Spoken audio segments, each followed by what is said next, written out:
Hello friends, स्वागत है आप सभी का। आई होप कि आप सभी अच्छे होंगे। तो प्रीवियस सेशन में हम लोगों ने वेरियस डायमेंशनलेस नंबर से स्टार्ट किया था, जिसमें मैंने आपको 2 डायमेंशनलेस नंबर बताया था। फर्स्ट था आपका रेनॉल्ड्स नंबर और सेकेंड मैंने आपको बताया था फ्राउडे नंबर। तो पिछले सेशन में मैंने आपको सबसे पहले फोर्सेस के बारे में बताया था, आपको याद होगा। तो किसी भी फ्लूइड फ्लो में 6 डिफरेंट टाइप्स का फोर्स प्रेजेंट होता है एंड कोई ज़रूरी नहीं है कि हर जगह वो 6 फोर्स प्रेजेंट होगा।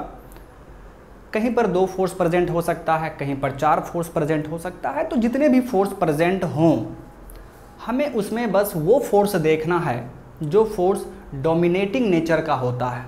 वही फोर्स हमें देखना है, उसी फोर्स से हमें मतलब है। ओके, और कौन सा फोर्स कहाँ पर डोमिनेट करेगा ये मैंने आपको बताया हुआ है।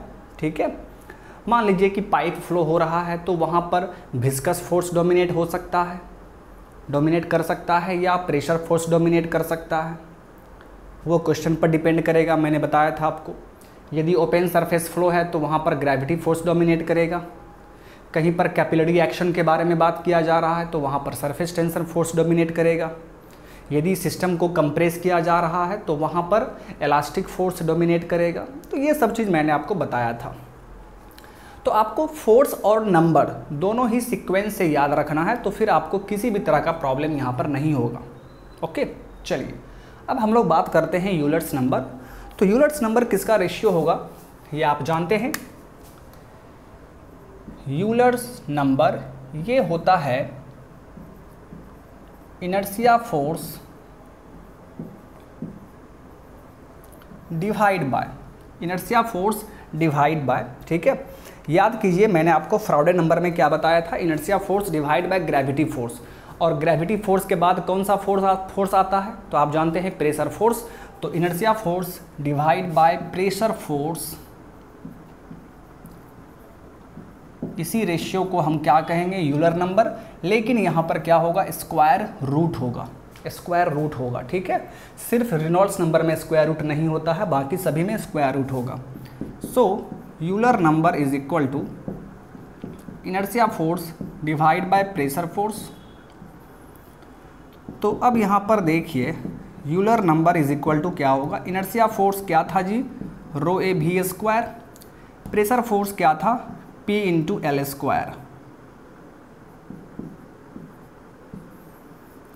फिर यहाँ से आप सिंपली क्या लिख सकते हैं, रो एरिया है, area L square v square divide by P into L square cancel out.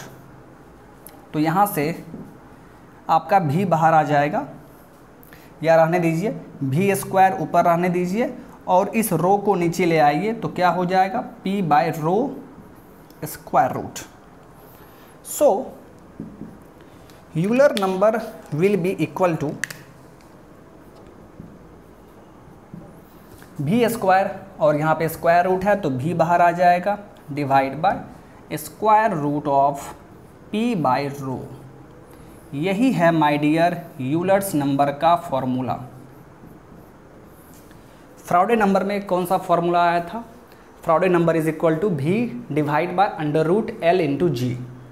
लेकिन यहाँ पर क्या आ रहा है formula, V divide by under root P by रो।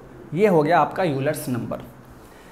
अब यहाँ पर ध्यान देना है, ये तो आ गया फॉर्मूला, लेकिन यूलर्स नंबर हम यूज कहाँ पर करेंगे। तो देखिए यूलर्स नंबर किसका रेशियो है, इनर्शिया बटे प्रेशर। इनर्शिया फोर्स तो हर जगह है, हर फ्लूइड फ्लो में प्रेजेंट होगा। तो कहने का मतलब यह है कि जहाँ पर प्रेशर फोर्स डोमिनेट कर रहा होगा वहाँ पर हम लोग यूलर्स नंबर कैलकुलेट करेंगे। और प्रेशर फोर्स डोमिनेट कहाँ पर करेगा, तो जहाँ पर पाइप फ्लो हो रहा होगा, पाइप फ्लो के केस में प्रेशर फोर्स डोमिनेट कर सकता है, तो उस केस में आप यूलर्स नंबर निकालेंगे। अगर पाइप में विस्कस फोर्स डोमिनेट कर रहा है तो हम रेनॉल्ड्स नंबर कैलकुलेट करते हैं। बात समझ में आ रहा है। तो कोई भी नंबर आप किसी भी जगह यूज नहीं कर सकते हैं। तो कोई भी नंबर हम वह तभी यूज करेंगे जब उसका करस्पॉन्डिंग फोर्स वहाँ पर डोमिनेट कर रहा हो। जैसे प्रेशर फोर्स कहीं पर यदि डोमिनेट करेगा, मतलब प्रेशर फोर्स का वैल्यू कहीं पर ज़्यादा है, डोमिनेट करने का मतलब क्या है कि उसका वैल्यू ज़्यादा है। तो कहीं पर प्रेशर फोर्स यदि डोमिनेट कर रहा है तो वहाँ पर हम लोग यूलर्स नंबर कैलकुलेट करेंगे। ओके, तो ये पॉइंट मैं आपको यहाँ पर लिख दे रहा हूँ। This number is used where pressure force dominates, where pressure force dominates। और प्रेशर फोर्स डोमिनेट कहाँ पर करेगा जी? तो आप जानते हैं पाइप फ्लो में, पाइप फ्लो में आपका प्रेशर फोर्स डोमिनेट कर सकता है, तो वहाँ पर हम लोग यूलर्स नंबर का यूज़ करेंगे। आई होप कि आपको ये चीज़ समझ में आ चुका है। तो ये फॉर्मूला याद रखेंगे और कहाँ पर यूज़ करना है हमें वो चीज़ भी ध्यान में रखेंगे। तो बड़ा सिंपल सा तो चीज़ है जी, ये सब कुछ आपको याद करने का ज़रूरत ही नहीं है।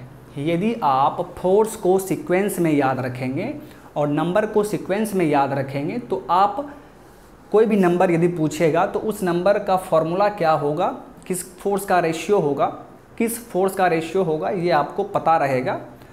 तो इनर्शिया को छोड़ दीजिए, दूसरा फोर्स जहाँ डोमिनेट करेगा वहाँ पर हम उस नंबर को यूज़ कर लेंगे। बात समझ में आ गया? तो उसी के डेफिनीशन से ही आपको पता चल जाएगा कि कौन सा नंबर हम कहाँ पर यूज़ करेंगे। बात समझ में आ गया? चलिए, तो थर्ड नंबर हमारा हो चुका है। अब फोर्थ डायमेंशनलेस नंबर आपका कौन सा है? तो ये है वेबर नंबर, और इसको हम W से डिनोट करते हैं। तो अब देखिए वेबर नंबर क्या होता है। तो वेबर नंबर किसका रेशियो होगा? Inertia force divide by pressure force के बाद कौन सा फोर्स होता है? Surface tension force.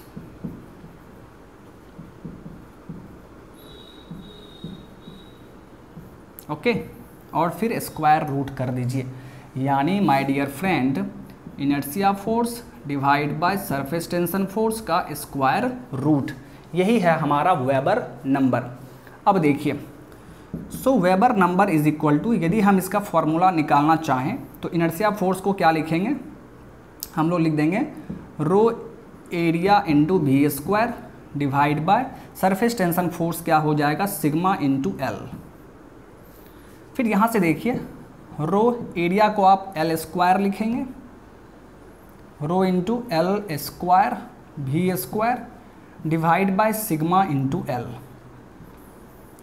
Surface tension force को दिखाया था ना मैंने सिग्मा इंटू एल करके, यहाँ से एक एल कैंसल आउट हो जाएगा, तो यहाँ से क्या मिलेगा? वी स्क्वायर को ऊपर रहने दीजिए, नीचे क्या है? सिग्मा, और ऊपर में क्या है? Rho into l. तो रो इंटू एल यहाँ पर डिवाइड हो जाएगा, sigma divide by rho into l, इसका स्क्वायर रूट। तो यहाँ से देखिए आपका वेबर नंबर क्या मिल जाएगा?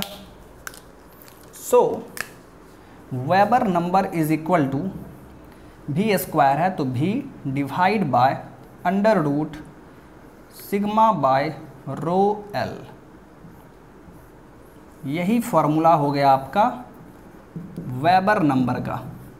Weber number is equal to V divide by under root sigma by rho L. Okay, तो ये फॉर्मूला आपको याद रखना है।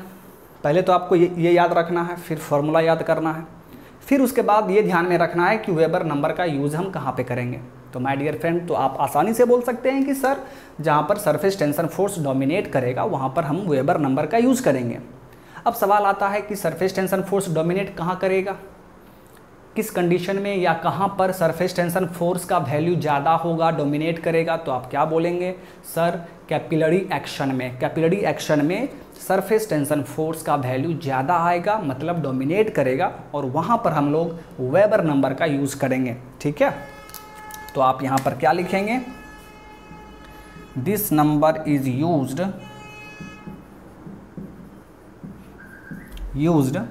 Where surface tension force dominates, where surface tension force dominates। Okay, this number is used where surface tension force dominates. और कहाँ पर dominate करेगा जी? कैपिलरी एक्शन में, कहीं पर भी यदि कैपिलरी एक्शन हो रहा है, ठीक है, तो वहाँ पर आपका वेबर नंबर डोमिनेट करेगा, तो वहाँ पर आपका सरफेस टेंशन फोर्स डोमिनेट करेगा और फिर आप वेबर नंबर का यूज करेंगे। तो ये था आपका फोर्थ डायमेंशन लेस नंबर, जो कि क्या है, वेबर नंबर। अब एक और डायमेंशन लेस नंबर हमें यहाँ पर पढ़ना है, जिसे हम लोग मैक नंबर कहते हैं, तो my dear friend, Mach number आप पावर प्लांट में भी पढ़ेंगे। पावर प्लांट जब आप स्टडी करेंगे तो वहाँ पर भी आपको मैक नंबर पढ़ना है, ठीक है। तो चलिए यहाँ पर थोड़ा सा आप मैक नंबर के बारे में बेसिक चीज़ें आप यहाँ पर सीख लेंगे। तो चलिए, फिफ्थ नंबर हमारा क्या है, fifth dimension less number is Mach number, और इसे हम m से डिनोट करते हैं। तो सबसे पहली बात माय डियर, मैक नंबर किसका रेशियो होगा, किस फोर्स का रेशियो होगा, देखिए। तो मैक नंबर होता है inertia force divide by elastic force. Last वाला फोर्स क्या है जी, इलास्टिक फोर्स। सरफेस टेंशन के बाद कौन सा फोर्स आता है, इलास्टिक फोर्स। तो इनर्शिया फोर्स और इलास्टिक फोर्स के रेशियो को हम लोग मैक नंबर कहते हैं, बट यहाँ पर स्क्वायर रूट करना होगा। Okay, so Mach number is equal to inertia force divide by elastic force का square root. So Mach number, inertia force क्या होता है जी, rho l square v square, rho into area होता है ना जी, तो एरिया को हम क्या लिख सकते हैं, एल स्क्वायर लिख सकते हैं। ओके, फिर इलास्टिक फोर्स को हम क्या लिखेंगे, के into L square. L square cancel out, भी स्क्वायर को ऊपर रहने दीजिए और इस रो को नीचे ले आइए, तो के बाय रो और इसका square root. So Mach number is equal to, यहाँ से देखिए भी बाहर निकल जाएगा, डिवाइड बाय अंडर रूट के बाय रो। यही फॉर्मूला हो गया आपका मैक नंबर का। मैक नंबर का माय डियर फ्रेंड यही फॉर्मूला है, भी डिवाइड बाय अंडर रूट के बाय रो। और यहाँ पर के क्या है, तो के आप जानते हैं बल्क मॉडुलस, रो क्या है, डेंसिटी। ओके, के क्या है, बल्क मॉडुलस। अब देखिए, एक चीज़ मैंने आपको बताया था, ठीक है, मैंने आपको एक चीज़ बताया था, जब मैं आपको वाटर हैमरिंग पढ़ा रहा था तो वहाँ पर मैंने बताया था कि प्रेशर वेव जनरेट होता है, और वहीं पर अंडर रूट के बाय रो को हम लोग क्या कहते हैं, इसे हम लोग कहते हैं वेलोसिटी ऑफ प्रेशर वेव या वेलोसिटी ऑफ साउंड। याद कीजिए, मैंने बताया था वहाँ पर, ठीक है। वहाँ पर हम लोग उसे सी से डिनोट करते थे, यानी ये जो टर्म आप देख रहे हैं ये क्या है, सी है। सी मतलब वेलोसिटी ऑफ साउंड या वेलोसिटी ऑफ प्रेशर वेव। तो यहाँ पर जो आप टर्म देख रहे हैं, where K by rho square root is nothing but called C, and C is velocity of sound, या सिंपली आप बोल सकते हैं velocity of pressure wave, velocity of pressure wave। SSC JE में एक बार ये भी पूछा गया हुआ है, अंडर रूट के बाय रो को हम क्या कहते हैं, यानी bulk modulus divide by density का स्क्वायर रूट, उसे हम क्या कहते हैं, वेलोसिटी ऑफ साउंड कहते हैं। तो ये चीज़ आप याद रखेंगे। चलिए, तो मैक नंबर क्या हो जाएगा जी, so Mach number is equal to V divide by under root के बाय रो को हम क्या कहते हैं, सी कहते हैं। So Mach number is equal to V by C. So Mach number is equal to, ये भी क्या है, भी है वेलोसिटी ऑफ फ्लूइड, जो फ्लूइड वहाँ पर फ्लो कर रहा है उसका velocity of fluid. Divide by C क्या है, तो सी है वेलोसिटी ऑफ साउंड या वेलोसिटी ऑफ प्रेशर वेव। तो इसी के रेशियो को हम लोग क्या कहते हैं, मैक नंबर कहते हैं। अब सबसे पहले यहाँ पर ये समझने की कोशिश कीजिए कि हम लोग मैक नंबर का यूज कहाँ पर करेंगे। तो आप आसानी से बोल सकते हैं कि सर जहाँ पर इलास्टिक फोर्स डोमिनेट करेगा वहाँ पर हम लोग मैक नंबर का यूज़ करेंगे। फिर नेक्स्ट क्वेश्चन क्या होगा कि सर ठीक है इलास्टिक फोर्स डोमिनेट कहाँ करेगा, तो मैंने बताया था जहाँ पर कंप्रेसिबिलिटी हो रहा होगा, जहाँ पर आप सिस्टम को कंप्रेस कर रहे होंगे, तो उस केस में इलास्टिक फोर्स डोमिनेट करता है और हम मैक नंबर का यूज़ करेंगे। तो आप यहाँ पर क्या लिखेंगे, this number is used where elastic force dominates, where elastic force dominates. और कहाँ पर इलास्टिक फोर्स डोमिनेट करेगा, compressibility action, compressibility action, compressibility action में ये आपका इलास्टिक फोर्स डोमिनेट करेगा और वहाँ पर हम लोग मैक नंबर का यूज़ कर लेंगे। ओके चलिए देखिए, अब एक चीज़ मैं आपको यहाँ पर और बता दे रहा हूँ, ठीक है। आप पावर प्लांट में इस मैक नंबर के बारे में काफ़ी डिटेल्ड वे में बात करेंगे। तो मैक नंबर के हेल्प से हमें फ़्लो के बारे में मालूम चलता है। फ़्लो कैसा है, अगर if Mach number less than 1 हो जाए तो उसे हम लोग कहते हैं सबसोनिक फ़्लो, सबसोनिक फ़्लो। और यदि Mach number is equal to 1 हो जाता है तो उसे हम लोग बोलते हैं सोनिक फ़्लो। सोनिक फ़्लो का मतलब क्या है वो समझिए। मैक नंबर 1 हो जाएगा तो उस टाइम वेलोसिटी ऑफ फ्लूइड किसके बराबर हो जाएगा, वेलोसिटी ऑफ साउंड के बराबर हो जाएगा। यानी उस टाइम जो फ्लूइड का वेलोसिटी है वो वेलोसिटी ऑफ साउंड के बराबर हो जाएगा, वेलोसिटी ऑफ प्रेशर वेव के बराबर हो जाएगा। मतलब सोनिक कंडीशन वहाँ पर एग्जिस्ट कर जाएगा, इसीलिए उसे सोनिक फ़्लो कहा जाता है। और यदि कहीं पर मैक नंबर 1 से ज़्यादा हो जाता है, मैक नंबर 1 से ज़्यादा हो गया मतलब velocity of fluid velocity of sound से भी ज़्यादा हो जाता है, तो उस टाइप के फ्लो को हम लोग बोलते हैं supersonic flow, supersonic flow, supersonic flow, ठीक है।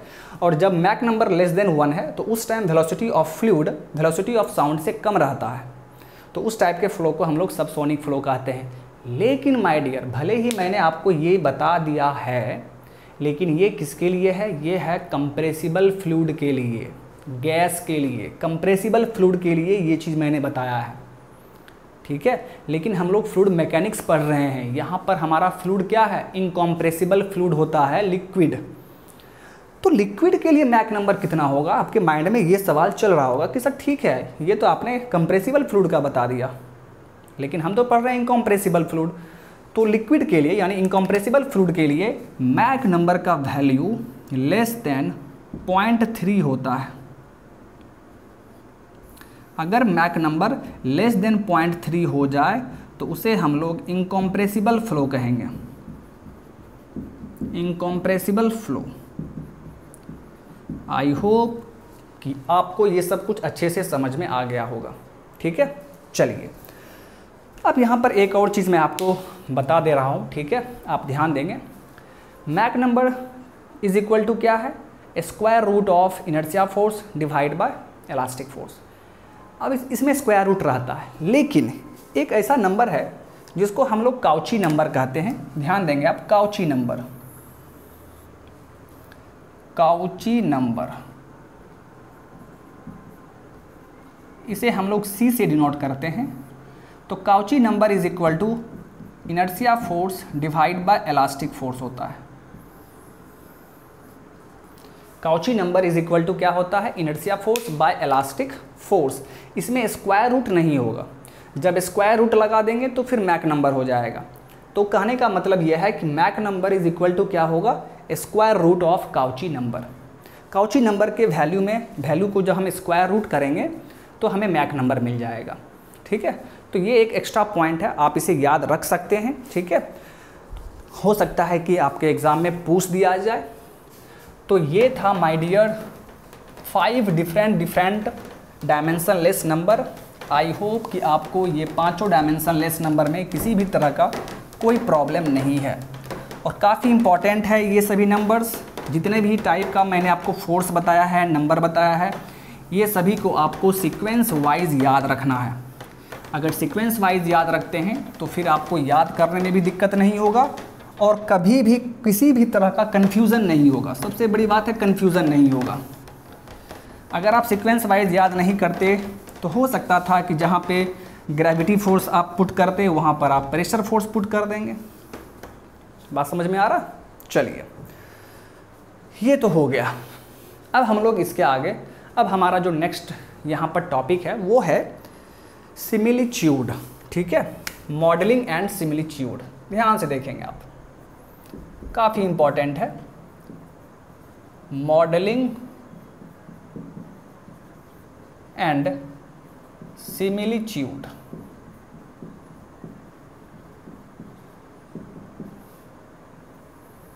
Modelling and similitude. अब देखिए ये क्या होता है। मॉडलिंग एंड सिमिलिट्यूड है क्या चीज़, इसके बारे में हम लोग यहाँ पर बात करेंगे। ठीक है, तो देखिए एक्चुअल में जैसे मान लीजिए कोई भी ब्रिज बनता है, कोई ब्रिज आप अपने आसपास देखते होंगे। ठीक है, तो वो ब्रिज क्या होता है, काफ़ी बड़ा साइज़ का होता है। तो ऐसा नहीं होता है कि डायरेक्ट जाके वहाँ पे जो सिविल इंजीनियर्स हैं वो जाके डायरेक्ट ब्रिज बना देंगे, ऐसा पॉसिबल नहीं है। तो पहले एक छोटा सा मॉडल बनाया जाता है, छोटा सा मॉडल बनाया जाएगा, और जो काम उस ब्रिज का है, तो ब्रिज का जो काम होगा वही काम उस छोटे से मॉडल पर करके हम देखेंगे। अगर वो मॉडल सक्सेस रहा, दैट मीन्स हम लोग एक्सपेरिमेंट करेंगे उस पर। यदि वो मॉडल सक्सेस रहा तो फिर हम लोग जाके जो हमारा एक्चुअल ब्रिज है वो हम बनाएंगे। तो ये तो ब्रिज के बारे में हो गया। तो जितना भी चीज़ आप डेली लाइफ में देखते हैं, चाहे वो कोई भी बड़ा बड़ा मशीन हो या छोटा मशीन हो या कोई स्ट्रक्चर हो, ठीक है, तो कोई भी डायरेक्ट नहीं बनाया जाता। जैसे मशीन में मान लीजिए आप मैकेनिकल इंजीनियर हैं, जैसे लेथ मशीन हो गया, तो ऐसा नहीं होता है कि डायरेक्ट जाके लेथ मशीन हम लोग बनाना शुरू कर देंगे, नहीं।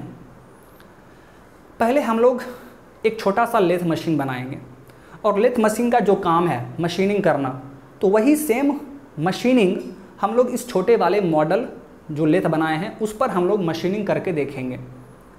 अगर वो सक्सेस रहा, अगर वो छोटा सा मॉडल मशीनिंग करने में सक्सेस रहा, सब कुछ करने में सक्षम रहा, तब हम लोग एक्चुअल में लेथ बनाएंगे। लेकिन यदि आप बिना मॉडल बनाए हुए एक्चुअल में यदि आप मशीन बना लेते हैं या स्ट्रक्चर बना लेते हैं, तो हो सकता है कि वो फेल कर जाए, क्योंकि आपने टेस्टिंग नहीं किया है, आप डायरेक्ट बना दिए हैं। तो हो सकता है कि वो आपका फेल कर जाए, और फेल करेगा तो वहाँ पर काफ़ी चीज़ों का नुकसान हो जाता है। ठीक है, जान माल का नुकसान होता है, पैसे का नुकसान होता है, टाइम का नुकसान होगा, तो बहुत तरह का चीज़ का नुकसान हो जाता है। ठीक है, तो उसी से बचने के लिए दुनिया में जितनी भी चीज़ आप देखते हैं, चाहे वो कोई भी मशीन हो या कोई भी स्ट्रक्चर हो, डायरेक्ट नहीं बनाया जाता है। तो जो हमें बनाना है, जिस साइज़ का बनाना है, तो उसके करस्पॉन्डिंग हम लोग क्या करेंगे, एक छोटा सा मॉडल बनाएंगे। अब मान लीजिए अब आपके दिमाग में चल रहा होगा कि सर क्या हम हमेशा छोटा ही मॉडल बनाएंगे? नहीं माय डियर, मॉडल आपका बड़ा भी हो सकता है। जैसे मान लीजिए स्क्रू जैक छोटा सा मशीन है, छोटा सा। अब उसका मॉडल हमें बनाना है तो उसका मॉडल थोड़ा सा बड़ा बनेगा, यानी जो मशीन या स्ट्रक्चर छोटा होगा एक्चुअल में, उसका मॉडल बड़ा बनाएंगे, और जो स्ट्रक्चर या मशीन एक्चुअल में बड़ा होगा उसका मॉडल हम छोटा बनाएंगे। तो मॉडल हमारा एक्चुअल मशीन या स्ट्रक्चर से छोटा भी हो सकता है, बड़ा भी हो सकता है, लेकिन हमें मॉडल बनाना पड़ेगा, और उसी मॉडल पर हम सारा एक्सपेरिमेंट करेंगे, और अगर वो सक्सेस रहा तब हम एक्चुअल में वो मशीन या स्ट्रक्चर बनाएंगे। ठीक है, तो इसे ही हम लोग बोलते हैं मॉडलिंग। इसे ही क्या बोलते हैं? मॉडलिंग। ओके, चलिए, तो सबसे पहले हम लोग यहाँ पर मॉडल का डेफिनेशन लिखते हैं। Model, it is the small scale replica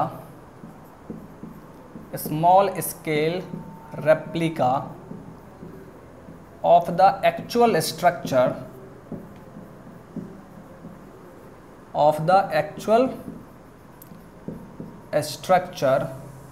or machine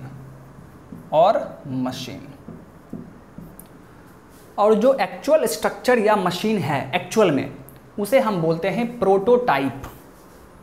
जैसे ब्रिज बनाना है, तो जो ब्रिज हमें बनाना है उसे बोलेंगे प्रोटोटाइप, और उसी का एक छोटा सा मॉडल जो बनाएंगे वो आपका मॉडल रहेगा, और वो क्या होगा, स्मॉल स्केल रेप्लिका होगा। ठीक है, तो क्या लिखेंगे आप, द एक्चुअल स्ट्रक्चर और machine, the actual structure or machine is called prototype,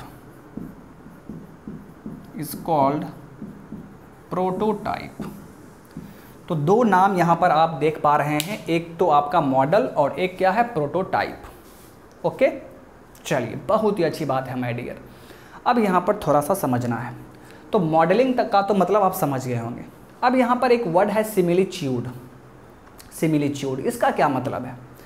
अब देखिए, जो ब्रिज आप बनाने जा रहे हैं एक्चुअल में, उसका मॉडल पहले आप बनाएंगे और फिर उस पर एक्सपेरिमेंट करेंगे। ओके, लेकिन जो मॉडल हम बनाएंगे वो देखने में, यानी छोटा सा जो मॉडल रहेगा और जो प्रोटोटाइप रहेगा, वो दोनों सिमिलर होना चाहिए, सिमिलर फिगर होना चाहिए। आप पढ़े हैं ना सिमिलर फिगर, मतलब भले ही स्ट्रक्चर का साइज़ काफ़ी बड़ा है और मॉडल का साइज़ काफ़ी छोटा है, लेकिन दोनों ही सिमिलर होना चाहिए, दोनों में सिमिलरिटी एग्जिस्ट करना चाहिए। आप 10 के मैथ में आपने पढ़ा होगा सिमिलर फिगर। एक बड़ा सा ट्रायंगल है मान लीजिए, और एक छोटा सा ट्रायंगल है, ये दोनों सिमिलर हो सकता है। कब हो सकता है?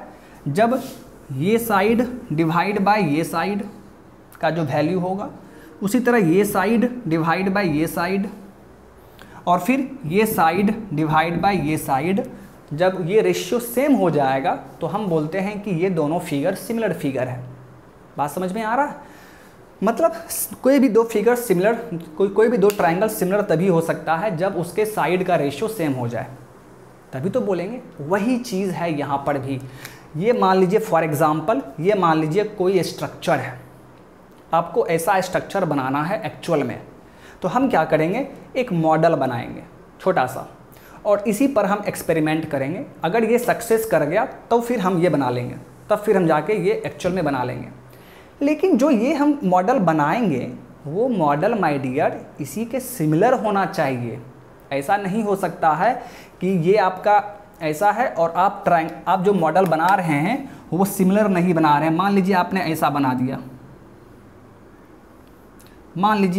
बना दिया, तो ये सिमिलर नहीं हुआ। तो जब सिमिलर ही नहीं होगा तो फिर यहाँ पर एक्सपेरिमेंट करने से कोई फ़ायदा नहीं है। दोनों सिमिलर होना चाहिए, और सिमिलर कब होगा, तो जब उसके साइड का रेशियो सेम हो, जिसे आप बोलते हैं स्केल रेशियो। आपने पढ़ा होगा, वहाँ पर भी आपने देखा होगा, या ग्राफिक्स में आपने पढ़ा होगा स्केल रेशियो। ठीक है, जैसे आप कोई बड़ा सा फिगर का छोटा फिगर बनाते हैं तो आप वहाँ पे स्केल रेशियो लेते हैं ना, 10:1, 20:1, 30:1। तो वही स्केल रेशियो हम लोग यहाँ पर लेके ये बनाते हैं। तो स्केल रेशियो जो हम लोग ले रहे हैं वो बेसिकली क्या है, जैसे मान लीजिए ये 200 है, ये आपका मान लीजिए 300 है, और ये मान लीजिए आपका 150 है। और यदि आप स्केल रेशियो 50:1 ले रहे हैं, इसका क्या मतलब है कि ये साइज़ 4 हो जाएगा, ये आपका 6 हो जाएगा, ये आपका 3 हो जाएगा। तो आपने क्या किया, देख लीजिए ना, ये साइड डिवाइड बाय ये side, 200 divide by 4 50, 300 divide by 6 50, 150 divide by 3 50। तो तीनों का रेशियो सेम है ना जी, इसे ही क्या बोलते हैं, स्केल रेशियो। तो वहाँ पर हम लोग क्या करेंगे, एक सिमिलर फिगर बनाएंगे, सिमिलर मॉडल बनाते हैं। तो मॉडल एंड प्रोटोटाइप के बीच में सिमिलरिटी होना चाहिए, उसके बाद ही हम लोग एक्सपेरिमेंट करेंगे। ऐसा नहीं है कि बस कुछ भी बना दिए और उस पर एक्सपेरिमेंट करना शुरू कर दिए, तो वो पॉसिबल नहीं है। तो एक्सपेरिमेंट करने से पहले हम लोग पहले ये जांच कर लेंगे कि जो मॉडल हम बनाए हैं क्या वो मॉडल इस प्रोटोटाइप के साथ कंप्लीट सिमिलरिटी में है कि नहीं। दोनों कंप्लीट सिमिलर होना चाहिए। बात समझ में आ गया? उसे ही हम लोग बोलते हैं similitude.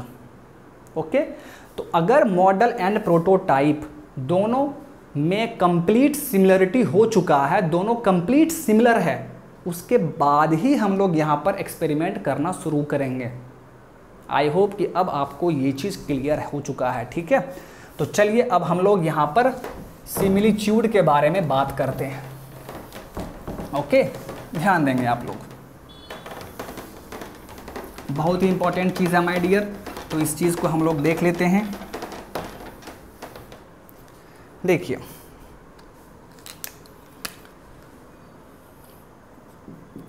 Similitude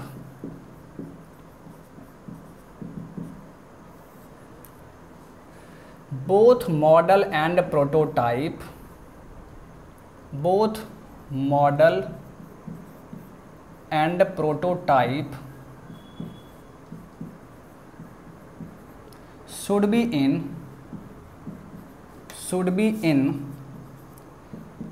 complete similarity,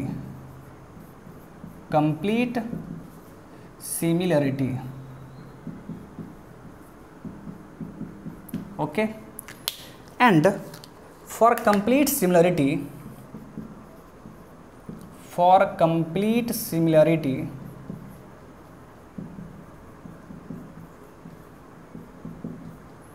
the following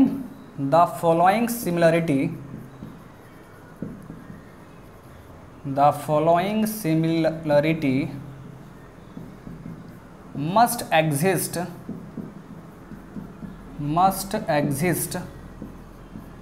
between the model and prototype।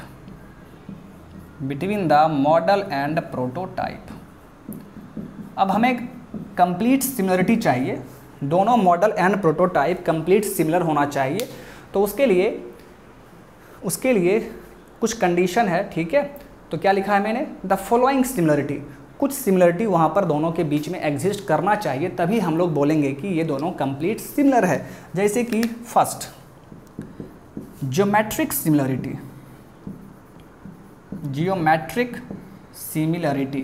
यानी मॉडल एंड प्रोटोटाइप आपस में क्या होना चाहिए? ज्योमेट्रिक सिमिलर होना चाहिए। सेकेंड कंडीशन, काइनेमैटिक सिमिलरिटी भी एग्जिस्ट करना चाहिए, काइनेमैटिक सिमिलरिटी भी दोनों में एग्जिस्ट होना चाहिए। एंड थर्ड है आपका डायनामिक सिमिलरिटी।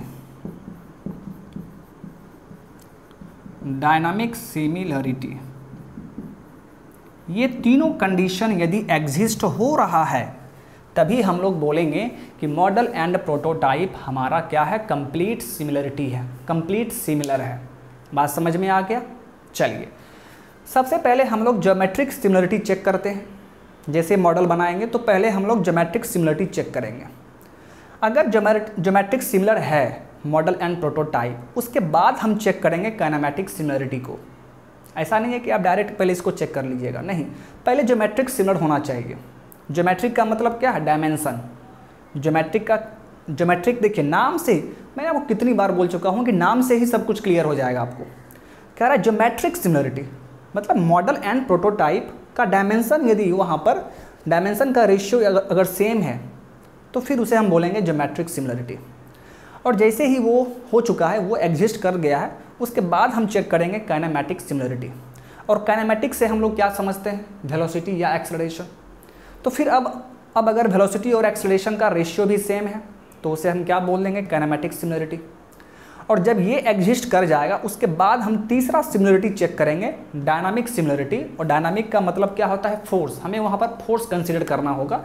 और थर्ड में हम देखेंगे कि फोर्स का रेशियो वहाँ पर सेम है कि नहीं। बात समझ में आ गया? तो ये तीनों सिमिलरिटी एग्जिस्ट अगर हो रहा है तभी हम लोग बोलेंगे कि model and prototype complete similar है, और तब हम मॉडल पर एक्सपेरिमेंट करना शुरू करेंगे।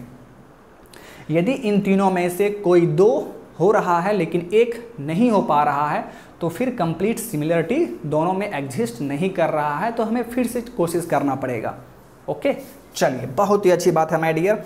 अब हम लोग 1 बाय 1 करके यहाँ पर देखने वाले हैं। तो सबसे पहले हम लोग बात करते हैं ज्योमेट्रिक सिमिलरिटी। ज्योमेट्रिक सिमिलरिटी, तो आइए देखते हैं ज्योमेट्रिक सिमिलरिटी होता क्या है। मान लीजिए कि एक प्रोटोटाइप आपका इस शेप का है,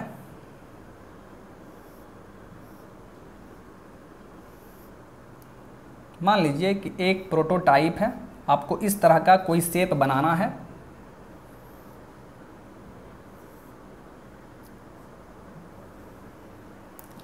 मान लीजिए कि आपको इस तरह का कोई शेप बनाना है।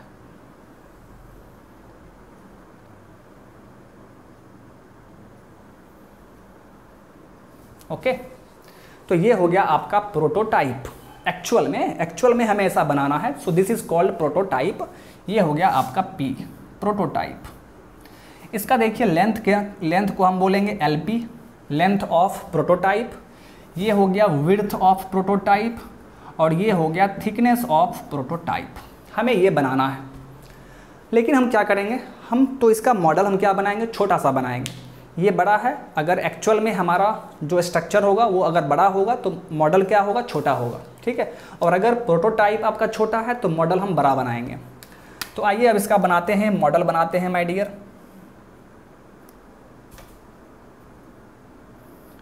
तो छोटा सा एक मॉडल बनाएंगे।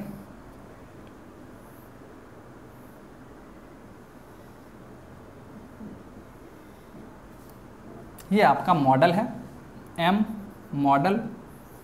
इसका लेंथ LM, इसका विड्थ BM, और इसका थिकनेस TM। ये हो गया आपका मॉडल। तो ज्योमेट्रिक सिमिलरिटी का मतलब है कि दोनों का डायमेंशन का रेशियो सेम होना चाहिए, जिसे आप स्केल रेशियो बोलते हैं, सिमिलर फिगर। यानी ये दोनों फिगर सिमिलर होना चाहिए। इसका क्या मतलब है कि ये वाला साइड डिवाइड बाय ये वाला साइड, ये साइड डिवाइड बाय ये साइड, फिर ये साइड डिवाइड बाय ये साइड, ये रेशियो सेम होना चाहिए। वही करते हैं ना स्केल रेशियो में, आप क्लास 10 में यही करते थे, ठीक है। तो तब हम क्या बोलेंगे कि ये दोनों फिगर हमारा सिमिलर है। ओके, तो ज्योमेट्रिक सिमिलरिटी का मतलब ये होता है माय डियर, पहले मैं डेफिनेशन लिख दे रहा हूँ। Model and prototype are said to be in geometric similarity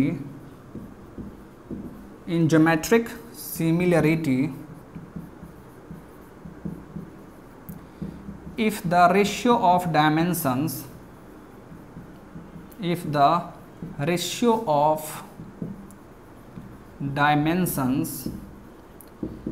in model and prototype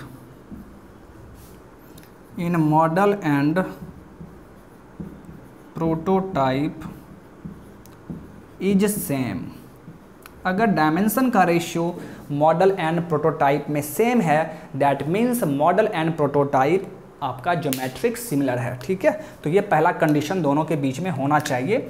so that is length का रेशियो जो होगा, यानी LM/LP जितना होगा वही रेशियो BM/BP का होना चाहिए, और वही रेशियो TM/TP का होना चाहिए। और इसे हम क्या बोलते हैं, स्केल रेशियो, लेकिन यहाँ पर हम लोग इसे बोल देंगे लेंथ रेशियो। आखिर ये लेंथ का ही तो रेशियो है, आखिर में ये तो लेंथ का ही रेशियो है, तो इसे हम LR से डिनोट करते हैं। This is called length ratio, this is called length ratio. वहाँ पर हम लोग उसे बोलते थे स्केल रेशियो ग्राफिक्स में, लेकिन यहाँ पर हम क्या बोल देंगे, लेंथ रेशियो। आई होप कि ये आपको क्लियर हो चुका है, ठीक है। चलिए अब इसके आगे हम लोग देखते हैं।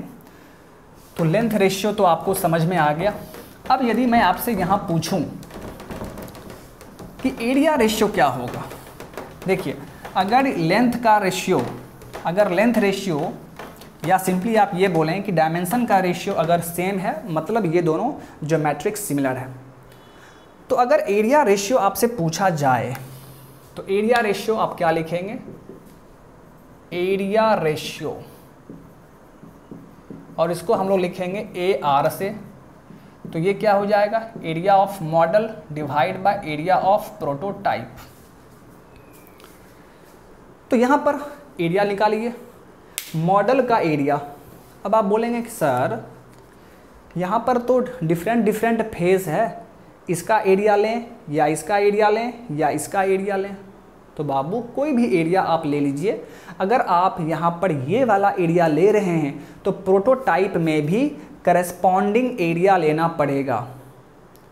ऐसा नहीं हो सकता है कि यहाँ पर आप ये वाला एरिया ले रहे हैं और यहाँ पर आप ये वाला एरिया ले लीजिएगा तो गलत हो जाएगा। करस्पॉन्डिंग सेम होना चाहिए। अगर यहाँ पर ये एरिया लेंगे तो यहाँ पर भी हमें ये एरिया लेना होगा। आप कोई भी एरिया लीजिए लेकिन करस्पॉन्डिंग होना चाहिए। अगर यहाँ पर हम ये एरिया लेंगे तो यहाँ पर भी हमें ये एरिया लेना होगा। तो आइए, so area ratio AM, area of model. तो आइए इसको ले लेते हैं। तो LM इंटू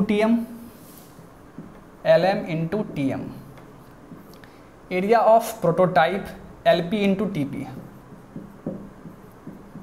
अब देखिए LM by LP TM by TP, LM by LP TM by TP दोनों आपस में बराबर है और दोनों किसके बराबर है, LR के बराबर है। So this is LR into LR square हो जाएगा।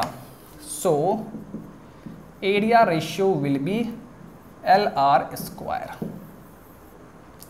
अब आपके दिमाग में ये सवाल उठ रहा होगा कि सर आप जो भी रेशियो निकाल रहे हैं वो मॉडल बाय प्रोटोटाइप कर रहे हैं, तो क्या हम हमेशा मॉडल बाय प्रोटोटाइप करेंगे? ऐसा कुछ ज़रूरी नहीं है, ऐसा कुछ ज़रूरी नहीं है। मैं आपको समझाता हूँ, ठीक है, ध्यान दीजिए। मान लीजिए क्वेश्चन में आपको बोल रहा है, एकदम ध्यान से सुनिए। मान लीजिए क्वेश्चन में आपको बोल रहा है कि एक ब्रिज बनाना है, एक ब्रिज बनाना है। तो आपका ये हो गया प्रोटोटाइप हो गया।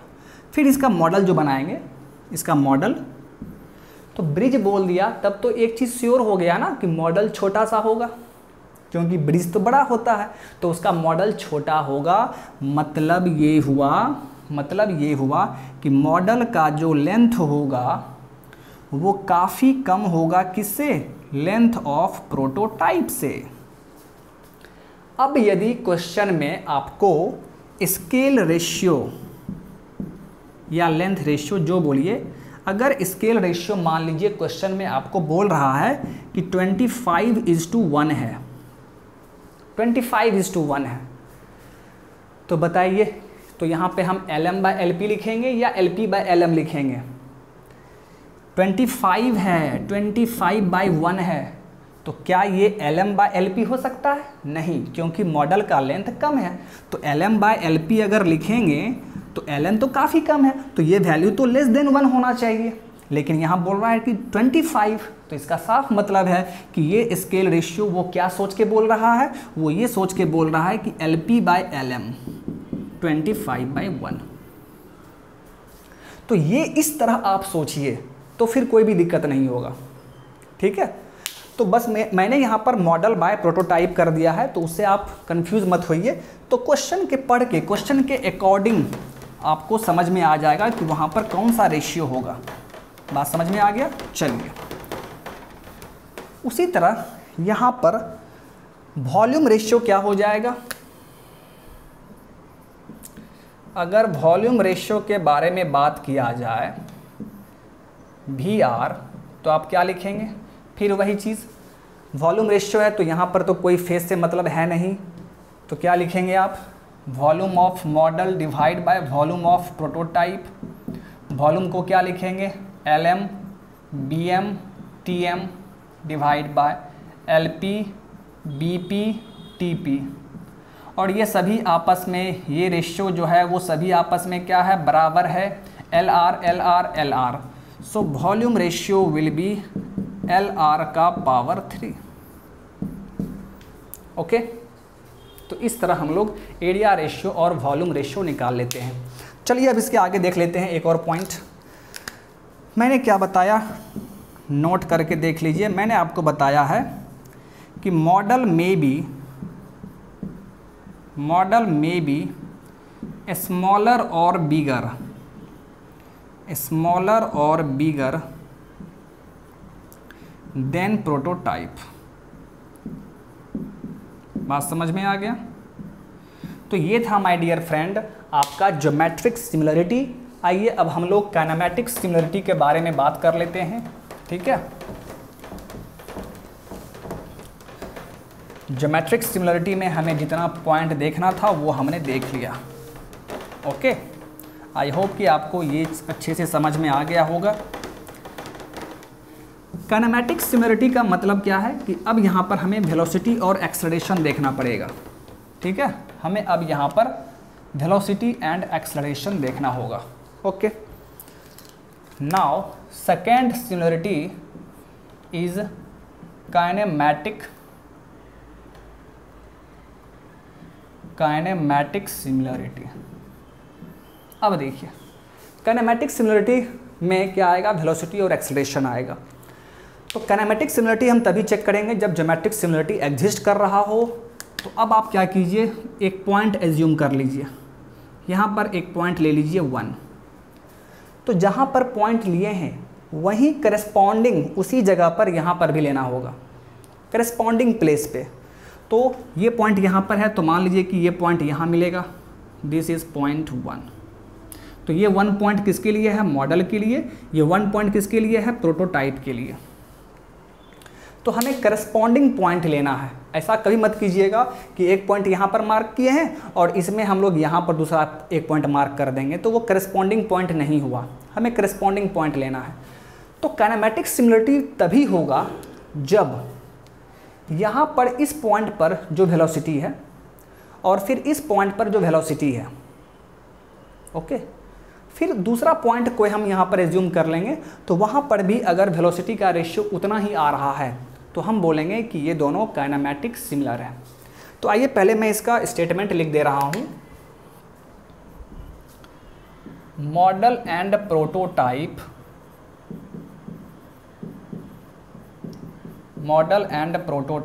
Are said to be in kinematic similarity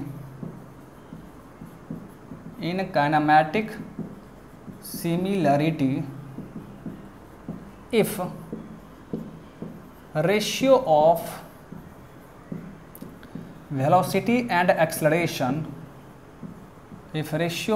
velocity and acceleration at corresponding points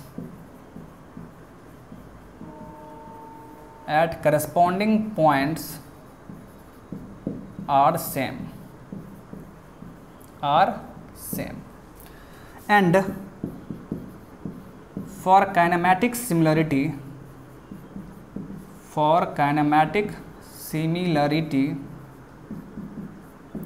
geometric similarity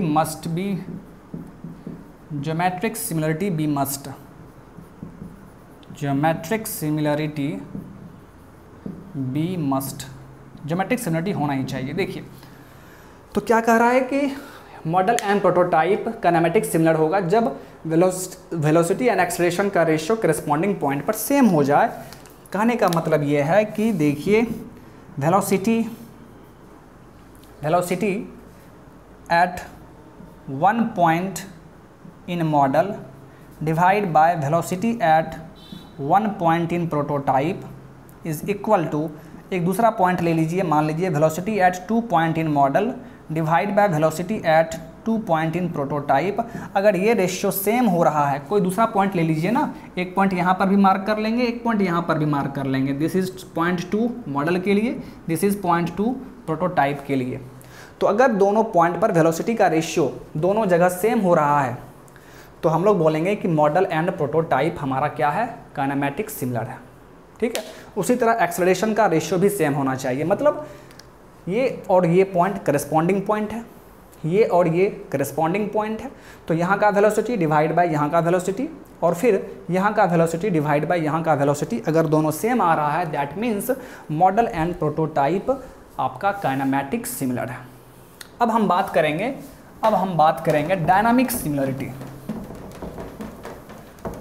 तो डायनामिक सिमिलरिटी में देखिए आपको नाम से ही लग रहा है कि यहाँ पर फोर्स आएगा, ठीक है। यानी अब हम लोग फोर्स को सिमिलर करेंगे। फोर्स का रेशियो अब सेम होना चाहिए। पहले हमने देखा डायमेंशन का रेशियो सेम होना चाहिए, फिर हमने देखा कि वेलोसिटी एंड एक्सेलरेशन का रेशियो सेम होना चाहिए। अब हम बात करेंगे फोर्स के बारे में, that means dynamic similarity. Third similarity is dynamic similarity. तो पहले मैं स्टेटमेंट लिख दे रहा हूं, ठीक है। Model and prototype are said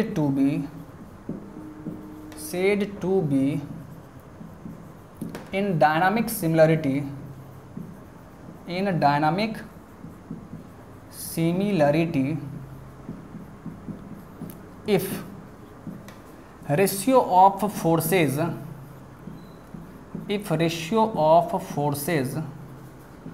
at corresponding points देखिए हमेशा पॉइंट करस्पॉन्डिंग होना चाहिए। At corresponding points in model and prototype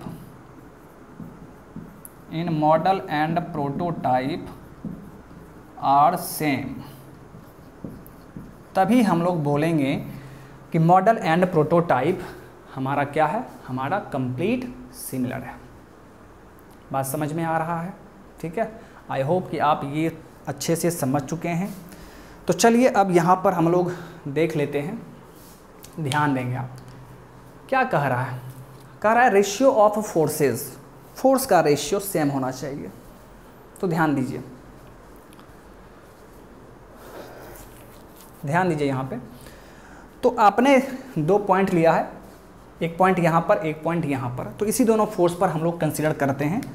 तो मान लीजिए इस वन पॉइंट पे जो फोर्स का रेशियो होगा वही फोर्स का रेशियो यहाँ पर भी होना चाहिए। फॉर एग्जांपल मान लीजिए inertia force at one point in prototype divide bye inertia force at one point in model.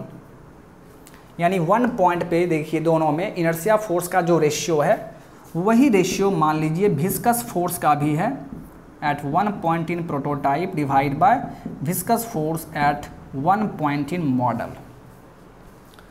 तो अगर ऐसा हो रहा है, फोर्स का रेशियो देखिए सेम है इस वन पॉइंट पे और यहाँ पर, पहले हमने क्या देखा कि जितना इनर्शिया फोर्स का रेशियो है उतना ही इस दोनों पॉइंट पे विस्कस फोर्स का भी रेशियो आ रहा है। तो इसका मतलब है कि मॉडल एंड प्रोटोटाइप हमारा डायनामिक सिमिलर है। अब आप बोलेंगे कि सर इनर्शिया फोर्स के बारे में तो समझ में आता है कि ये तो हर जगह रहेगा, तो आपने दोनों का रेशियो कर दिया, लेकिन आपने यहाँ पर विस्कस फोर्स क्यों लिखा है? हम लोग ग्रेविटी फोर्स भी लिख सकते हैं, प्रेशर फोर्स भी लिख सकते हैं, तो बट आपने विस्कस फोर्स क्यों लिखा? आप लिख सकते हैं, हमने ये सोचकर विस्कस फोर्स लिखा है, हमने ये एज्यूम किया है कि यहाँ पर विस्कस फोर्स डोमिनेट कर रहा है। ओके, यानी आप ऐसा लिखेंगे, कब लिखेंगे? When viscous forces are dominating, when viscous force is dominating.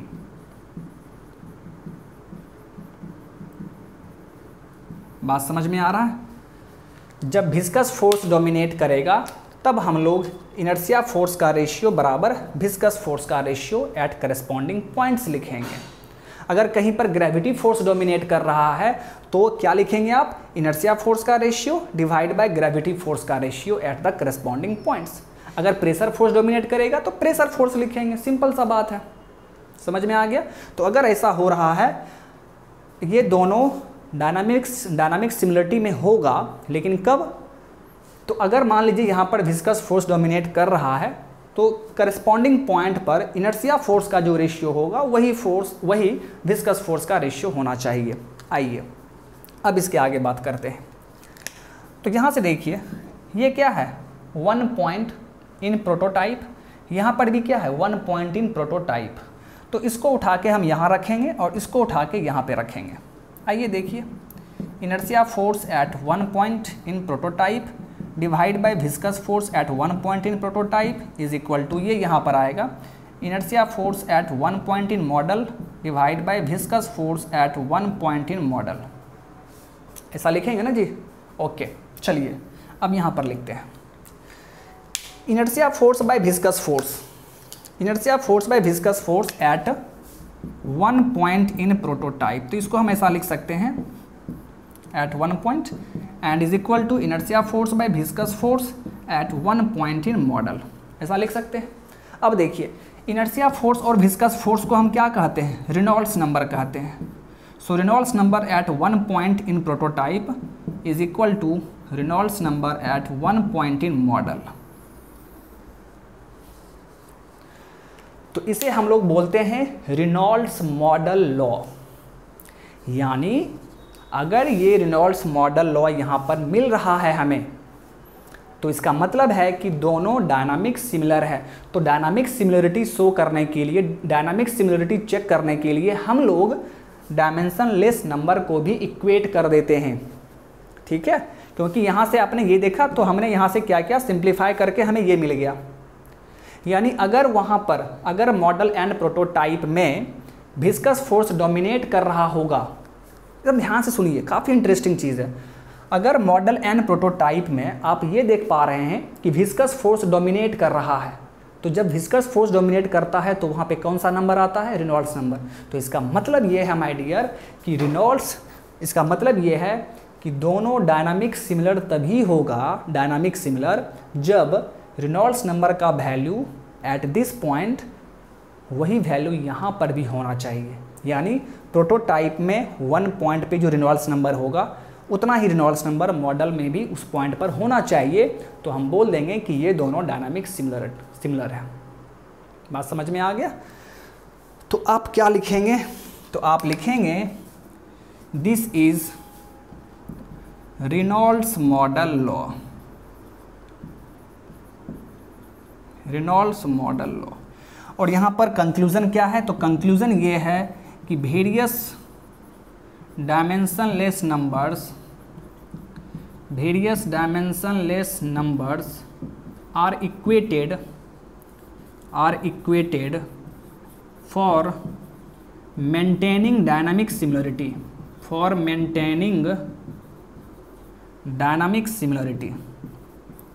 Dynamic similarity maintain करने के लिए हम लोग सिंपली क्या करते हैं, डायमेंशनलेस नंबर को इक्वेट कर देते हैं।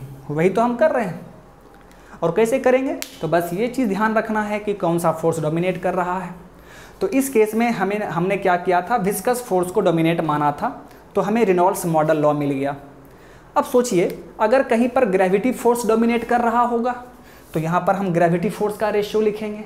और जब ग्रेविटी फोर्स डोमिनेट करता है तो कौन सा नंबर मिलता है, फ्राउडे नंबर। यानी वहाँ पर हमारा एक्सप्रेशन क्या हो जाएगा, Froude number at 1 point is equal to Froude number at 1 point in model. और उसको हम क्या कहेंगे, फ्राउडे मॉडल लॉ। ठीक उसी तरह अगर प्रेशर फोर्स डोमिनेट करे, तो वहाँ पे कौन सा नंबर आता है, यूलर नंबर। तो यहाँ पर प्रेशर फोर्स लिखेंगे और हमें यहाँ पर क्या मिलेगा, यूलर नंबर, और उसको बोलेंगे यूलर्स मॉडल लॉ। बात समझ में आ रहा है। तो सब कुछ आपको विजिबल हो रहा होगा, ठीक है ना। तो चलिए एक दो मैं आपको यहाँ पर लिख के दिखा दे रहा हूँ। तो ये था डायनामिक सिमिलरिटी। तो डायनामिक सिमिलरिटी शो करने के लिए क्या होना चाहिए, फोर्स का रेशियो करस्पॉन्डिंग पॉइंट पर सेम होना चाहिए। और उसके लिए आपको बस ये देखना है कि कौन सा फोर्स डोमिनेट कर रहा है।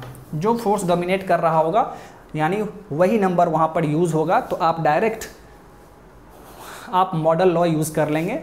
यानी अगर रेनॉल्ड्स नंबर आ रहा है तो रेनॉल्ड्स मॉडल लॉ हो जाएगा। आइए देखिए, if gravity force is dominating,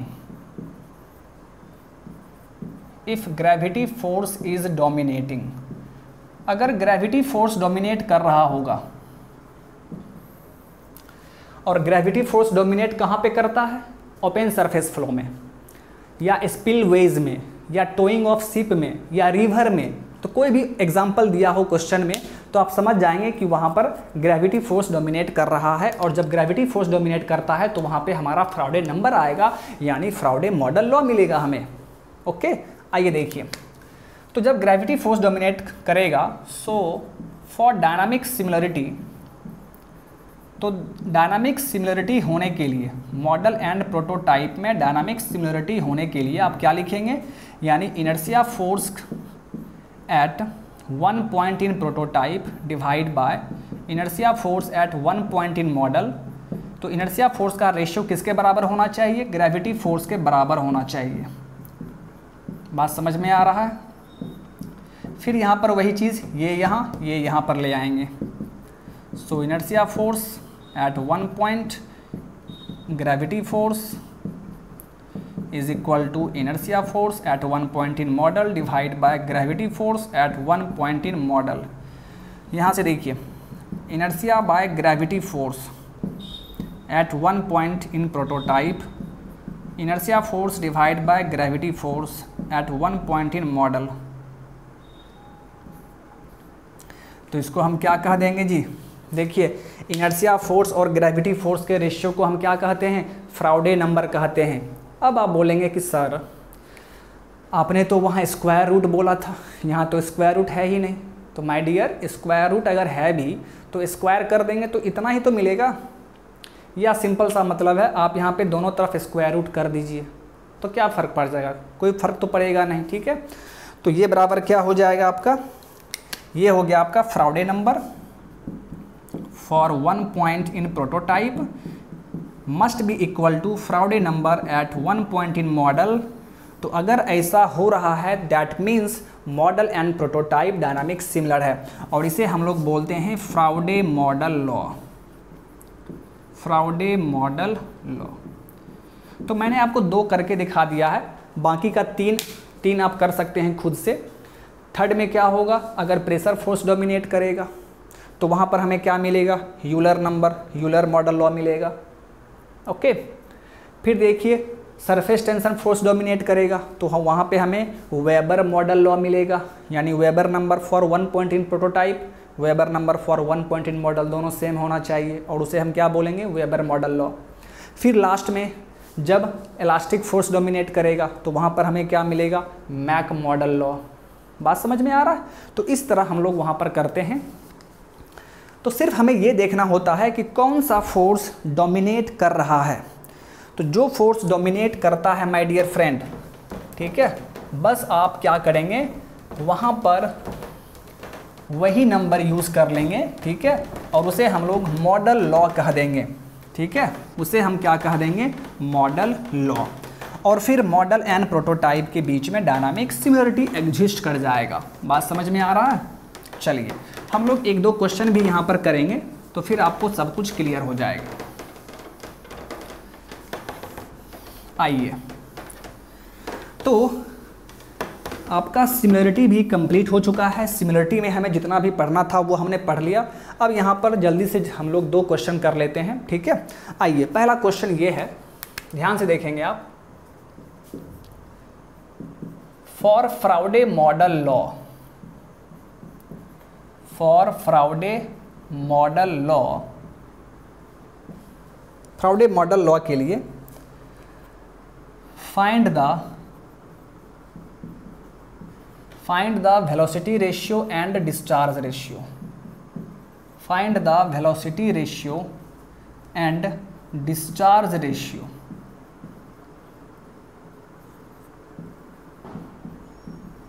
ये आपका क्वेश्चन है। आपसे बोला जा रहा है कि फ्राउडे मॉडल लॉ के लिए वेलोसिटी रेशियो और डिस्चार्ज रेशियो बताइए। आइए देखते हैं माय डियर। तो सबसे पहले तो आप देख लीजिए फ्राउडे मॉडल लॉ होता क्या है। फ्राउडे model law,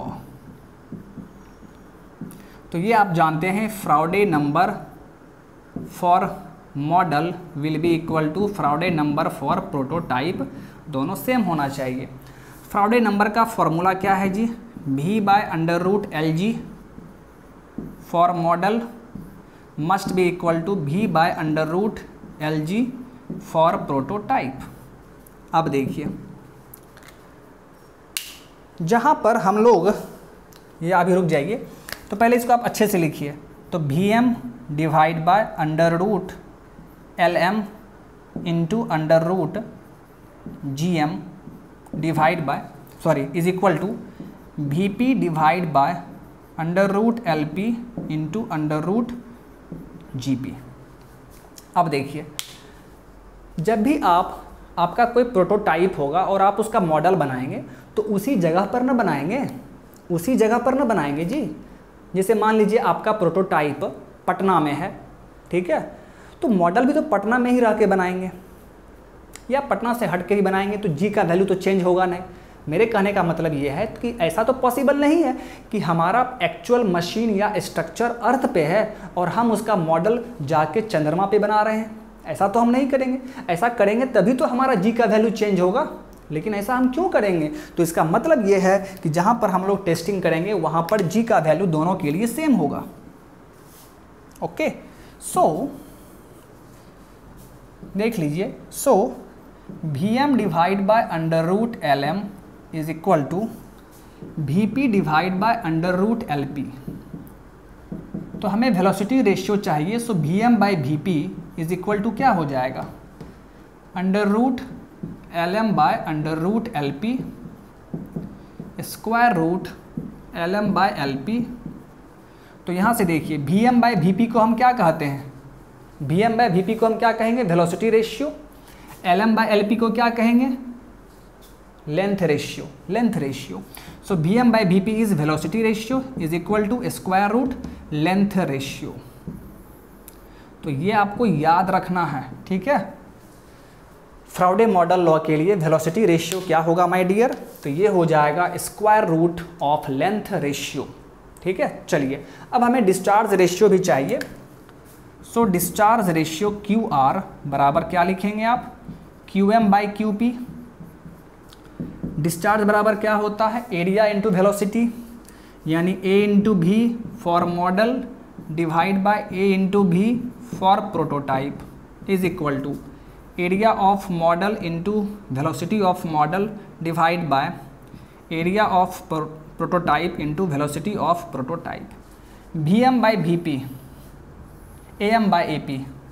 so discharge ratio is equal to AM by AP को क्या कहेंगे? Area ratio. Vm by Vp को क्या कहेंगे? Velocity ratio. एरिया रेशियो कुछ देर पहले ही मैंने बताया था आपको, क्या होता है? वो LR का स्क्वायर हो जाता है, लेंथ रेशियो का स्क्वायर हो जाता है। और फिर वेलोसिटी रेशियो अभी आपने यहाँ पे निकाला है square root LR। So discharge ratio is equal to क्या हो जाएगा जी? LR टू द पावर, यहाँ पे 2 है, यहाँ पर हाफ है, तो 2.5 यानी सिंपली 5/2। यही हो गया आपका डिस्चार्ज रेशियो। तो माय डियर फ्रेंड, इसी तरह ये यहाँ पर आपको बहुत सारे चीज़ का रेशियो पूछ देगा एग्जाम में। आपसे फोर्स रेशियो पूछ सकता है, आपसे टाइम रेशियो पूछ सकता है, ठीक है। तो कोई भी रेशियो आपसे पूछ सकता है, तो इसी तरह आप उसको सिंप्लीफाई करके निकालेंगे। बात समझ में आ रहा है? आपसे जैसे मान लीजिए टाइम रेशियो पूछ दिया, टाइम रेशियो पूछ सकता है ना जी। तो टाइम रेशियो बराबर आप जानते हैं वेलोसिटी बराबर क्या होता है, ठीक है। तो वहाँ से टाइम रेशियो आप निकाल लेंगे। तो आइए मैं आपको टाइम रेशियो भी निकाल के फटाक से दिखा ही दे रहा हूँ, ठीक है। आइए देखिए, हम लोग यहाँ पर टाइम रेशियो एक और आपको दिखा दे रहे हैं, तो फिर आपको दिक्कत कुछ नहीं होगा। और यहाँ पर आप कुछ क्वेश्चन का प्रैक्टिस कीजिएगा, और बाकी क्वेश्चंस हम लोग जब क्वेश्चन सीरीज स्टार्ट करेंगे तो उस टाइम मैं आपको यहाँ पर जितने भी क्वेश्चंस पूछे गए हैं इस टॉपिक से, जितने भी न्यूमेरिकल पूछे गए हैं वो सभी मैं आपको बता दूंगा। ओके, आइए देखिए, तो फटाक से हम टाइम रेशियो भी निकाल लेते हैं। तो टाइम रेशियो के लिए my dear friend, time ratio मतलब TR। तो आप जानते हैं, आप क्या जानते हैं? वेलोसिटी इज इक्वल टू क्या होता है? वेलोसिटी इज इक्वल टू होता है डिस्टेंस, या सिंपली लिखिए L/T। L/T होता है ना जी। Velocity is equal to L by T, length by time. अब देखिए तो टाइम क्या हो जाएगा, time is equal to L by V, L by V हो जाएगा टाइम। अब यहाँ से देखिए तो टाइम रेशियो क्या हो जाएगा, टाइम रेशियो मतलब time in model divide by time in prototype, time in model यानी L by V in model divide by L by V in prototype. इसको कैसे लिखेंगे आप, L M by V M, यहाँ पर क्या होगा L P into V P. Okay, थोड़ा सा इसको आप अरेंज कर लीजिए। So time ratio is equal to L M by L P into V P, sorry ये वी एम है ना जी, L M by V M, तो वी एम नीचे आ जाएगा ना, so into V P by V M, L M by V M नीचे आ गया तो एल पी ऊपर चला गया वी पी। ओके देखिए अब L M by L P V P by V M, तो L M by L P क्या है आपका length ratio into V P by V M, but V M by V P को बोलते हैं velocity ratio, तो ये क्या हो जाएगा 1 by velocity ratio, 1 by velocity ratio. अब यहाँ से देखिए L R into 1 by velocity ratio, velocity ratio अभी अभी आपने पढ़ा था स्क्वायर रूट एल आर, तो यहाँ से कैंसल आउट होके क्या मिल जाएगा स्क्वायर रूट एल आर, यानी my dear friend time ratio क्या होता है स्क्वायर रूट एल आर, और यही किसका रेशियो होता है वेलोसिटी रेशियो भी होता है। तो आप याद रखेंगे वेलोसिटी रेशियो और टाइम रेशियो दोनों सेम होता है, और वो आपका क्या है, वो आपका क्या है, दोनों टाइम रेशियो वेलोसिटी रेशियो दोनों सेम हो जाएगा। उसी तरह आप डिस्चार्ज रेशियो भी देख चुके हैं। तो आप किसी भी चीज़ का रेशियो यदि आपसे पूछा जाए तो अब आप आसानी से बता सकते हैं। तो चलिए अब एक क्वेश्चन मैं आपको यहाँ पे और करके दिखा दे रहा हूँ, ठीक है, फटाक से देखिए क्वेश्चन क्या है, क्वेश्चन क्या है वो आप देखिए। If a 1 metre long, if a 1 meter long model of a ship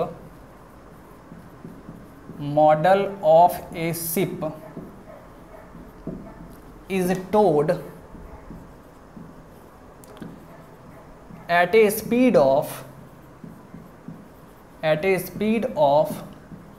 81 centimeter per second in a tank,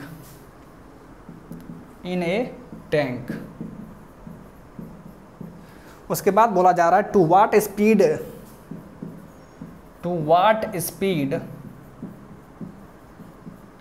A ship of 64 metre long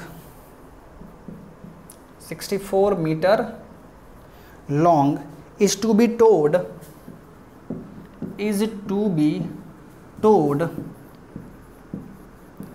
for dynamic similarity,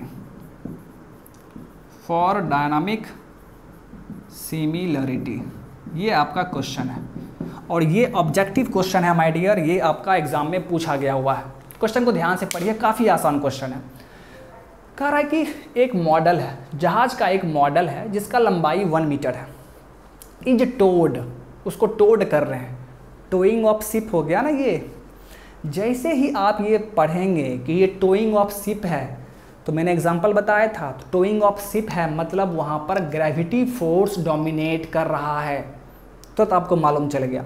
और जब ग्रेविटी फोर्स डोमिनेट करता है तो वहाँ पर हम लोग फ्राउडे नंबर यूज़ करते हैं, यानी यहाँ पर मॉडल एंड प्रोटोटाइप के बीच में डायनामिक सिमिलरिटी के लिए हम लोग कौन सा मॉडल लॉ यूज़ करेंगे, फ्राउडे मॉडल लॉ यूज़ करेंगे।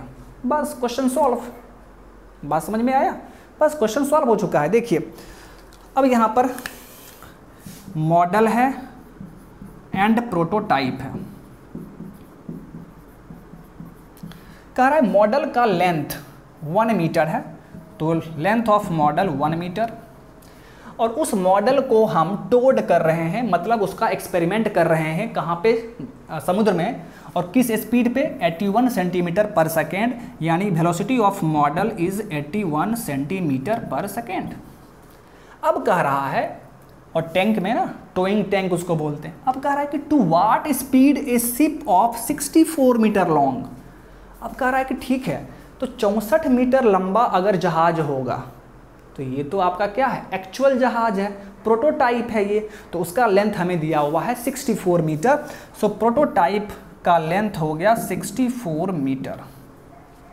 तो कह रहा है कि इस एक्चुअल जहाज को किस स्पीड पे हम ले जाएं या उसको टोड करें ताकि डायनामिक सिमिलर हो जाए, मतलब वेलोसिटी ऑफ प्रोटोटाइप हमसे पूछा जा रहा है। बस यही क्वेश्चन है आपका। आइए, तो अब तो आप आसानी से सॉल्व कर सकते हैं, क्योंकि डायनामिक सिमिलरिटी बोल रहा है, टोइंग ऑफ शिप है, टोइंग ऑफ शिप है, मतलब हम यहाँ पर क्या हो रहा है, ग्रेविटी फोर्स डोमिनेट कर रहा है। सो फॉर डायनामिक सिमिलरिटी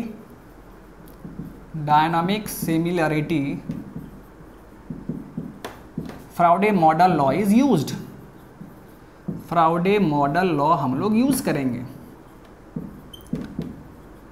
यानी आप क्या लिखेंगे, फ्राउडे नंबर फॉर मॉडल, जितना मॉडल के लिए होना चाहिए उतना ही फ्राउडे नंबर प्रोटोटाइप के लिए होना चाहिए। That means v/√LG for model divide bye v/√LG for prototype. फिर देखिए g और g तो कैंसल आउट हो जाएगा, एक ही जगह होगा ना दोनों का टेस्ट। तो क्या लिखेंगे आप, Vm divide by √LM Vp divide by √LP। तो यहाँ से आप क्या लिखेंगे, so Vp/Vm is equal to square root LP/LM। ठीक है, ओके। अब देखिए यहाँ से LP हमें दिया हुआ है 64, L हमें दिया हुआ है 1, तो ये हो गया आपका 8:1। सो Vp इज इक्वल टू क्या हो जाएगा, 8 × Vm, और Vm का वैल्यू हमें दिया हुआ है कितना, 81, तो ये हो गया 8648 सेंटीमीटर पर सेकेंड। यही आपका आंसर हो गया, यानी वो जो आपका प्रोटोटाइप है वो किस स्पीड पे टोड होगा, 648 सेंटीमीटर पर सेकेंड पे टोड होगा। इतना कुछ करने का ज़रूरत भी नहीं था। क्यों ज़रूरत नहीं था, क्योंकि आप जानते हैं कि वेलोसिटी रेशियो बराबर क्या होता है, स्क्वायर रूट लेंथ रेशियो। वही फॉर्मूला यूज हुआ है ना, वेलोसिटी रेशियो क्या होता है, square root of length ratio. वहाँ से एक लाइन में बन जाता, लेकिन मैंने आपको समझाने के लिए पूरा अच्छे से बनाया है। तो माय डियर फ्रेंड, आपका डायमेंशनल एनालिसिस चैप्टर कंप्लीट हो चुका है। तो यहाँ पर आपको कम से कम 10 क्वेश्चन मुझे करवाना है। तो जब हम लोग क्वेश्चन सीरीज स्टार्ट करेंगे तो उस टाइम देखिएगा डायमेंशनल एनालिसिस से इस टाइप का बहुत सारा क्वेश्चंस एग्जाम में पूछा गया हुआ है, तो वो सभी हम करेंगे। ठीक है, और थ्योरी में जितना हमें पढ़ना था वो हमने पढ़ लिया, और हमारा डायमेंशनल एनालिसिस चैप्टर कंप्लीट हो चुका है। ओके, तो अब यहाँ पर इसके आगे हम लोग न्यू चैप्टर स्टार्ट करेंगे।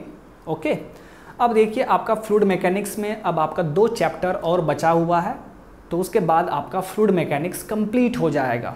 ठीक है, और जैसे ही फ्लूइड मैकेनिक्स कंप्लीट होगा उसके बाद हम लोग क्वेश्चन करेंगे, और क्वेश्चन करने के बाद फिर हम हाइड्रोलिक मशीन स्टार्ट करेंगे। बात समझ में आ गया? तो चलिए माय डियर, आई होप कि आपको आज का सेशन अच्छा लगा होगा। So thank you my dear, मिलते हैं फिर नेक्स्ट सेशन में। Thank you, bye bye.